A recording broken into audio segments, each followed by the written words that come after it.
300 years ago, this Belgian chemist revealed to the world a recipe for making mice. Scientists believed they could generate life as often as they wished. If a dirty undergarment is squeezed into the mouth of a vessel containing wheat, within a few days, say 21, a ferment obtained from the garments and transformed by the smell of the grain encrusts the wheat itself with its own skin and turns it into mice which jump out fully formed.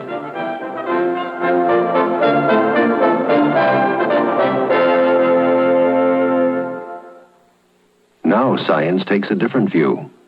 All life, mice included, evolved on Earth from a single primitive origin.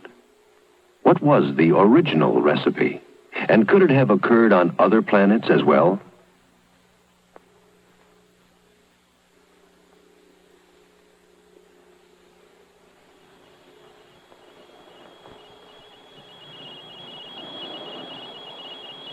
In 1976, a spacecraft will approach Mars. It will make all the measurements we accept as usual in space exploration. But Viking's unique mission is to land on the Martian surface and look for life.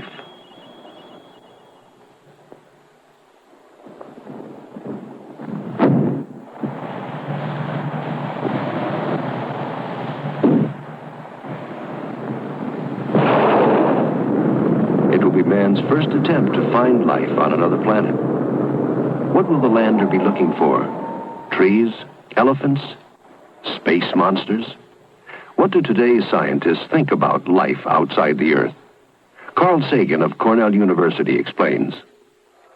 Well, there was a time not so long ago when most scientists considered the possibility of life elsewhere as a kind of science fiction subject to be readily dismissed. You don't come upon such opinions so often anymore. I think the tide of feeling on the matter has changed somewhat, and people are willing to consider it as a significant scientific question. And there's a good reason for that. It's that for the first time we are able to actually explore the question. For thousands of years you could only guess. Well, now there are experiments that can be done. The experiments Viking will do are designed not to find space monsters, but to analyze the Martian soil for microscopic life.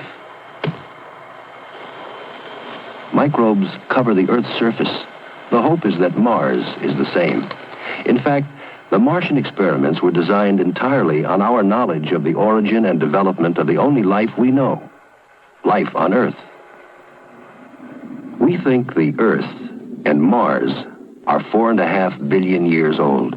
The history of life on Earth can be run backward, starting from the present day, 0 on the clock, towards 1 billion years ago. Geologists have attempted to track down the origin of life by tracing out the animal forms captured as fossils in older and older rocks. Before only 2 million years ago, man, as a species, is not found. Earlier than that, all other mammals disappear. Then reptiles go, fishes, plants, insects, shellfish, corals, and the earliest sea animals at just 600 million years ago. But earlier than 600 million years, less than 1/10 of the Earth's age, the geologists met a complete blank. There seemed no sign of life at all.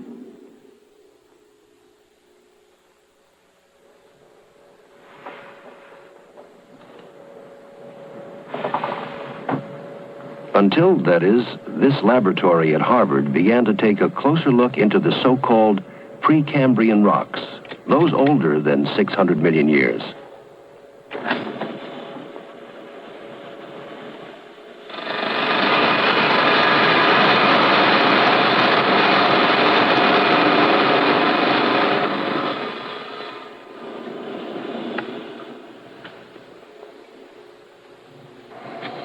By grinding down slices of rock until they were paper thin, Details never noticed before could be revealed.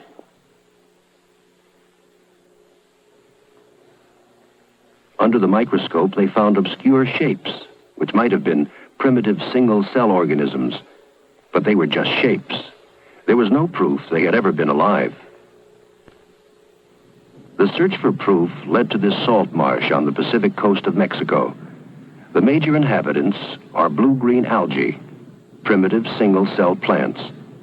They'll grow in water virtually anywhere in the world, providing food for fish. But here, high salt content means no fish, so the algae accumulate into huge floating mats, disturbed only by a few birds.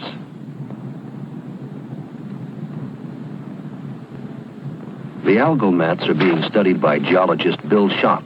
If you look in the fossil record, about 600 million years ago, you find advanced forms of life, and it had long been realized that there must be some evolutionary precursors. And this represented then one of the really classic puzzles in paleontology. Why was it that at 600 million years ago, one finds a vast array of complex organisms, but doesn't find any evidence of life earlier than that? Well, in the early 1900s, there were discovered, particularly by a man named Charles Walcott, a great American geologist, were discovered these laminated structures, rock structures that were made of layers and looked rather like large cabbages as much as anything. And Walcott suggested these might be formed by microorganisms, microscopic algae, for example. Well, there was a great debate about these things. This is about 1,000 million years in age, and as you can see, it's made of a set of layers within this rock. Well, these have been known for a long time. The question was, how were they formed? If I cut up one of these algal mats,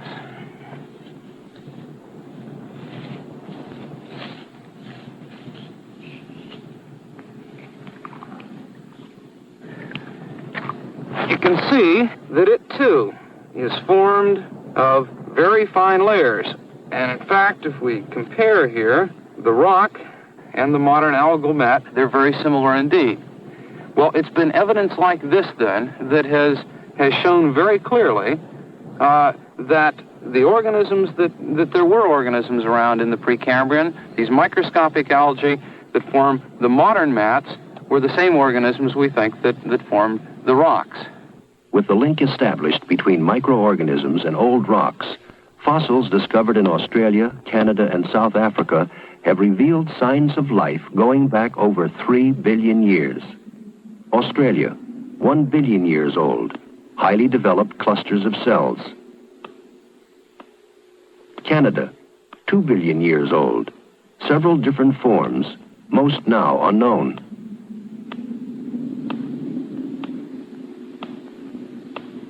South Africa, almost 3.5 billion years old, the oldest known fossils.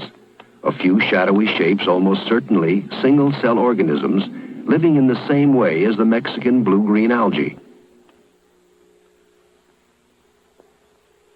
Biologists were amazed to learn that algae were flourishing over 3 billion years ago. These single cells use the same materials and life processes as all plants and animals, including man, alive today. The complete system must have evolved in 1 billion years. The cell structure consists of chains of protein, itself built from strings of amino acids, protein building blocks. But the amino acids need a construction blueprint, a genetic code hidden inside the cell. The DNA molecule, made of nucleic acid, carries the code, the basis of life. The nucleic acid code is made of millions of pairs of nucleotides arranged in a spiraling ladder. The order of the nucleotide rungs is the code itself. The code's function is to store all the information necessary for selecting and assembling amino acids into protein. These models, about 40 million times life size, will show how a piece of the code is used to assemble a piece of protein. First, the blueprint splits. The nucleotides will only pair up in one way, red to green and blue to yellow. In this way, the latter is rebuilt in the same order. The code has been copied. Then the blueprint copy is joined by transfer units capable of reading the code, and each carrying a different amino acid. They try to find the point on the blueprint where they can match up correctly. If they fail, they are rejected. But if they fit, then protein building has started. Now the amino acids are making a particular protein, perhaps part of a blue-green algae. A different original code would have given a different amino acid order, a different protein.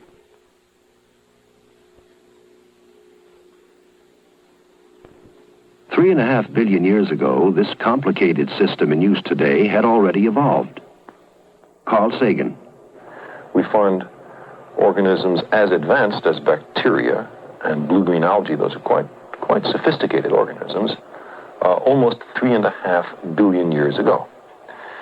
Now, the origin of the Earth is only 4.5 billion years ago. And what's more, the early environment of the Earth was probably not suitable for the origin of life. We know that the Moon, for the first 500 million years of its history, was terribly knocked about, probably by sweeping up debris from interplanetary space, and was melted all over its surface.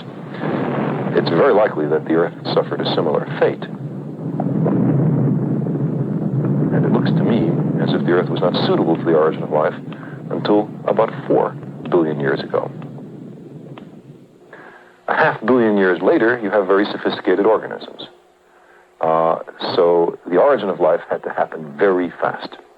I think something like a few 100 million years at the very outside, and probably a lot less than that. The origin of life on the Earth is sandwiched between the oldest fossils and molten lava.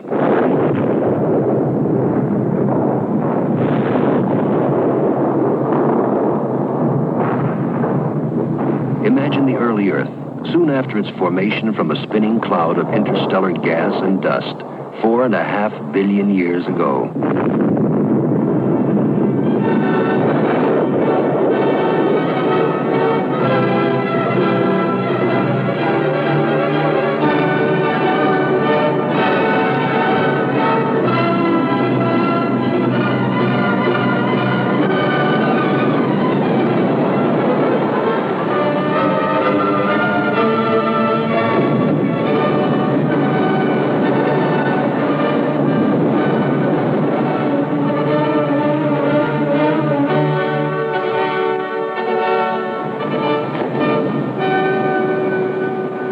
Gradually, the surface cooled.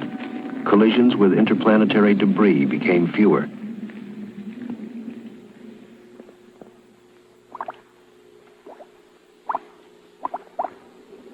Hydrogen gas built up in the atmosphere, and water vapor condensed. Storm clouds began to gather.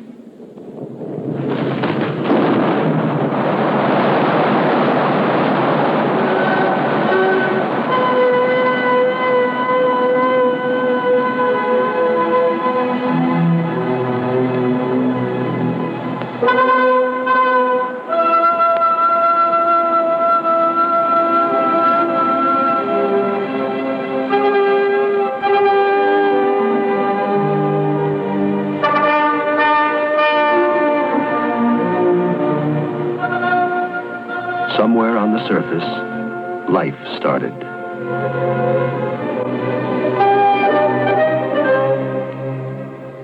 Somewhere in a warm, drying rock pool, on a beach, or on the slopes of a volcano, the materials of life, amino acids and nucleic acids, were forming and beginning to group together.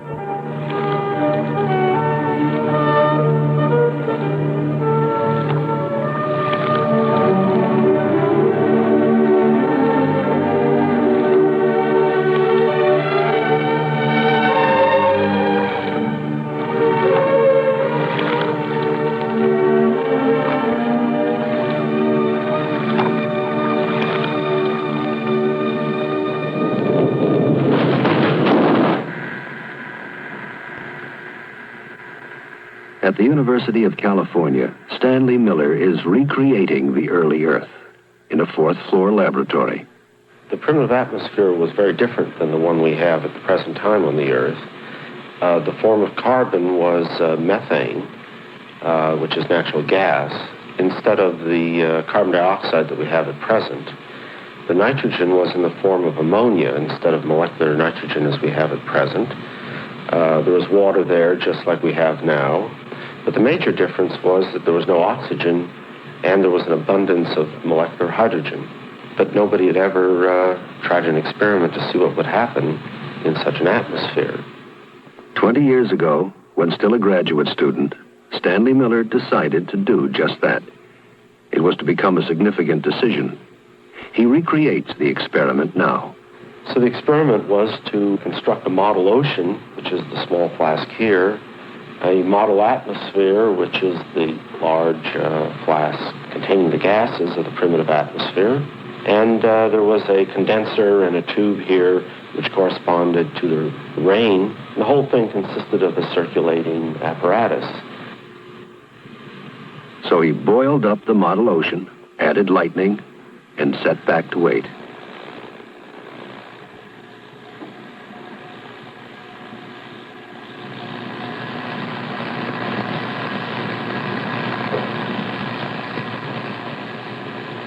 After a week, the miniature ocean had turned a muddy brown and immediately became known as the primordial soup. To discover the soup's recipe, Miller set about analyzing it.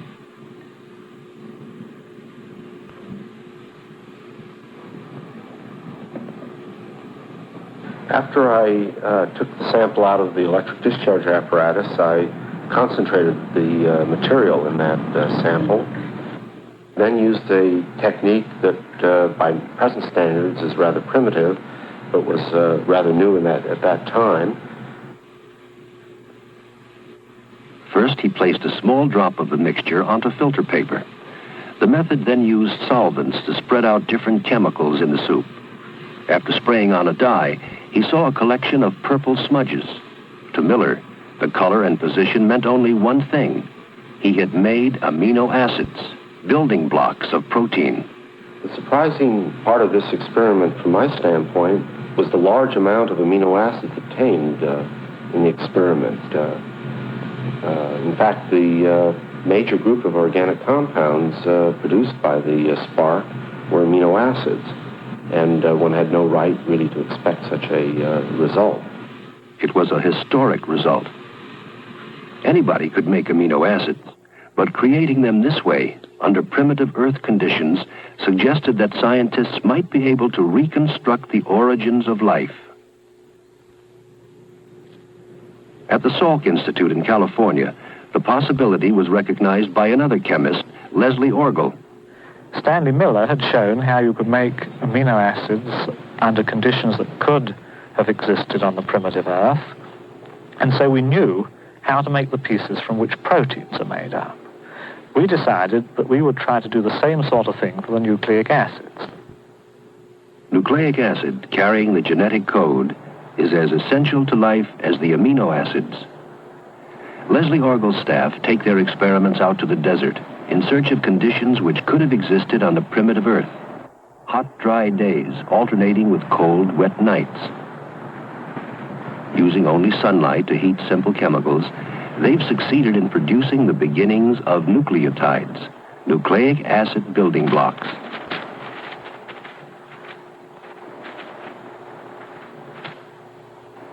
Then they try to combine the building blocks to produce just one side of a nucleic acid. On the primitive Earth, we think these must have been many hundreds of units long. Our best efforts have produced pieces about as long as this. If each of the green and red pieces represents a nucleotide, we've succeeded in putting together pieces about 6 units long. Pieces 6 long, under realistic conditions, is considered a significant achievement, but nowhere near the ultimate goal. DNA, 100 million units long in everything alive now.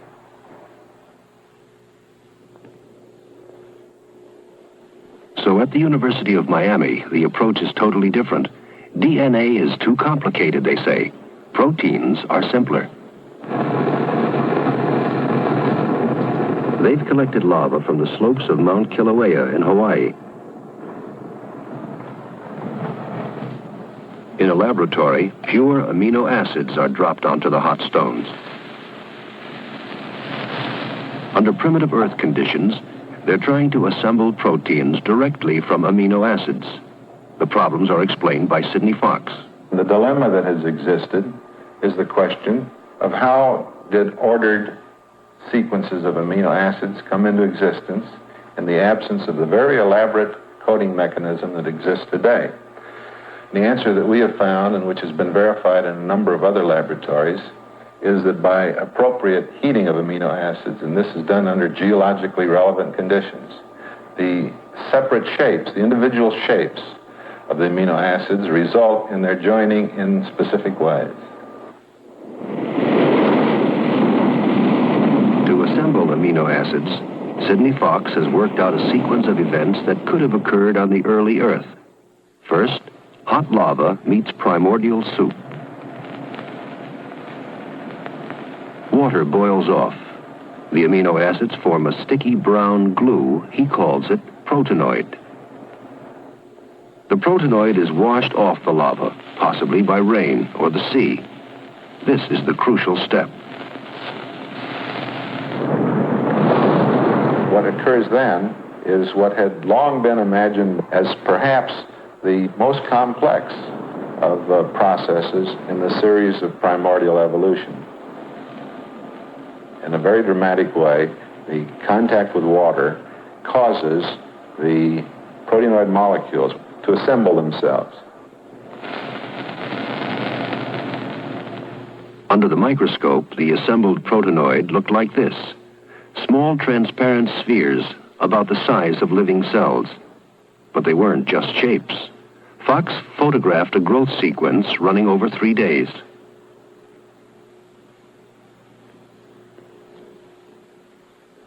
And here it looked like a cell dividing. Had this simple process created life? Compare the synthetic cells with this. This is a living cell dividing. The yellow mass in the center is nucleic acid preparing to split up, carrying its genetic code into both new cells.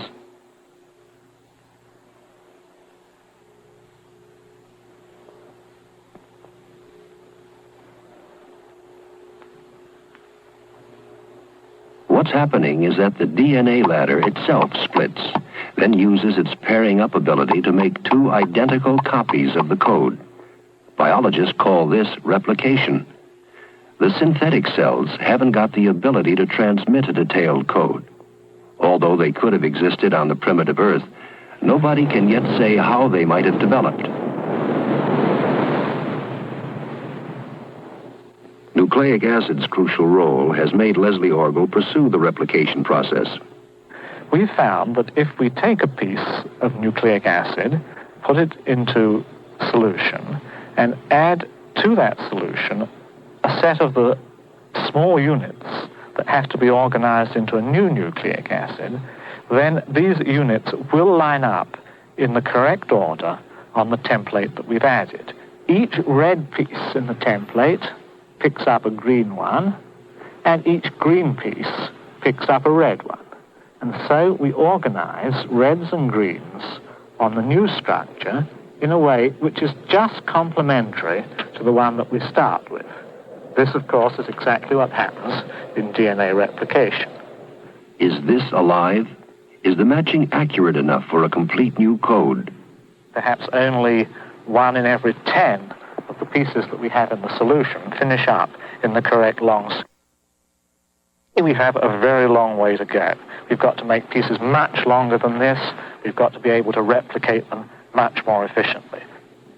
Orgel is after efficient replication because it's essential for the final subtlety of the living system, evolution, or improvement by mutation. This is a mutation. As the nucleotides match up, very occasionally a mistake is made. A mutation changes the code and so alters the organism itself. Here, orange matched orange, not blue. A major change would be fatal, but a slight change could be an improvement. Well, the consequence of that improvement is you can start with a relatively simple organism and develop from it something much more specialized and much more complicated. We believe that the first organisms on the primitive Earth were not much more than molecules a few hundred units long, and everything that's alive nowadays has evolved from them because of this potentiality for improvement. It's easy to make the molecules. We even have some hints as to the origin of the genetic code, but no one has started with a mixture of gases and oceans and wound up with some animal crawling out of the side of the test tube. That has not yet occurred and is unlikely to occur, because what's necessary for the production of something recognizably alive is evolution, and the secret of evolution is time.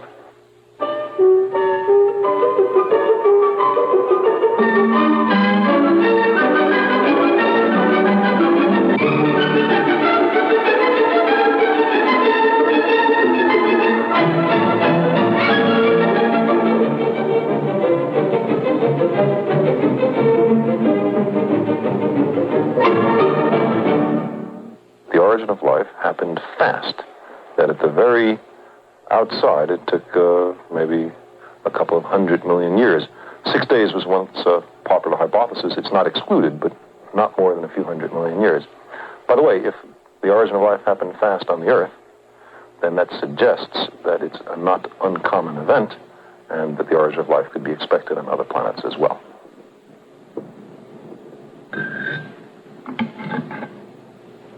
This could have been a piece of another planet. It's a meteorite, formed at the same time as the solar system, out of the same materials. It's being examined at the Ames Research Center.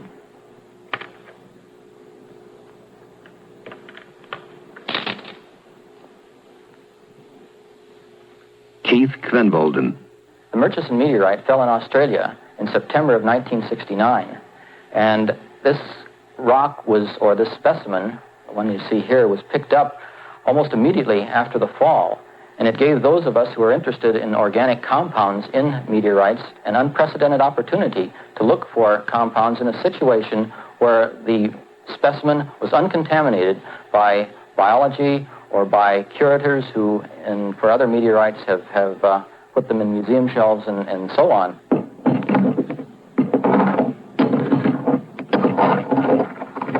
Under sterile conditions, they took the meteorite apart. Would it contain the materials necessary for life? Using sophisticated modern techniques, the sample was analyzed for a wide range of organic compounds. We found a series of compounds, or a series of amino acids, that was completely different from what had ever been found before by these previous investigators. And this again allowed us to say we had material that was different from the curator's fingerprints, but rather was material that looked like it had been produced during the meteorite formation process. When I saw the results of the Murchison amino acid analysis, I immediately looked in the electric discharge mixture for the amino acids that they had found in the Murchison meteorite, and I found all of them in the electric discharge mixture. This has far-ranging implications, because if this kind of process can go on here in this solar system, then it could have gone on in any forming solar system or any forming star system anywhere in the universe. And of course, for those of us who are interested in the occurrence or possible occurrence of extraterrestrial life, it means that life, at least according to the theory of chemical evolution, probably is not unique to the Earth.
material on this videocassette is protected by copyright. It is for private use only, and any other use, including copying, reproducing, or performance in public, in whole or in part, is prohibited by law.